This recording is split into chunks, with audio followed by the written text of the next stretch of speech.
इतिहास में किसी राजा की विक्ट्री को बताने के लिए, उसकी वीरता को बताने के लिए, गुणगान करने के लिए पोर्ट्रेट और स्टेच्यूज बनाए जाते थे, चित्र और मूर्तियां बनाई जाती थी।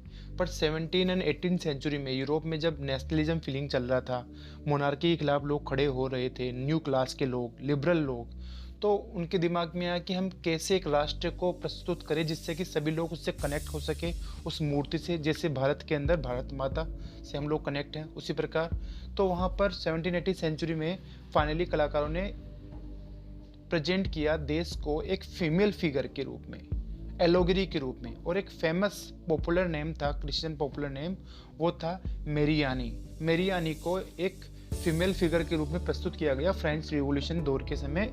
वह सिंबल थी फ्रीडम की, जस्टिस की, लिबरल्स की, revolt against of the enemies की, मतलब मोनार्की की।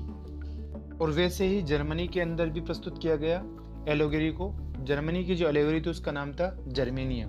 ठीक है। एलोगेरी का मीन्स होता है व्हेन ए एब्स्ट्रैक्ट आइडिया, एक फिक्स आइडिया, मजबूत आइडिया, कॉन्क्रीट आइडिया, जिसके अंदर ग्रिड हो, एनवी हो, फ्रीडम हो, लिबर्टी हो, उन सबको एक्सप्रेस करने के लिए एक पर्सन का यूज किया जाता हो, एक मूर्ति का यूज किया जाता हो, थिंग्स का यूज किया जाता हो। ठीक है। और कभी भी एलोगरी की स्टोरीज को प्रेजेंट करने के लिए दो मीनिंग होते हैं। पहला होता है लिटरल मीनिंग, शब्दों के अंदर किसी बात को प्रस्तुत किया जाता है जैसे हम प्रस्तुत करते हैं। और दूसरा होता है सिंबल, कार्टून के थ्रू, प्रतीक के थ्रू हम लोग प्रस्तुत करते हैं। तो ये सब एलोगरी थी।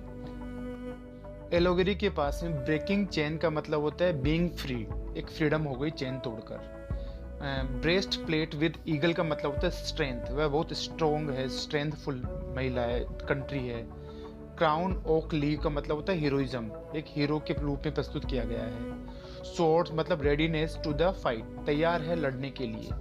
Olive branch around the world, इसका मतलब होता है willing to the move peace. अगर स्वॉर्ड्स मतलब स्वॉर्ड भी साथ में, मतलब कि लड़ाई के साथ साथ तैयार, अगर सामने वाला तैयार है पीस के लिए तो तैयार है।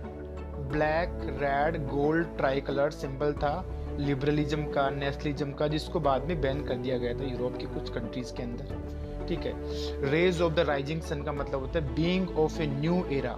यह सब एलोगरी के साथ में प्रेजेंट किया गया, प्रस्तुत किया गया, दिखाया गया।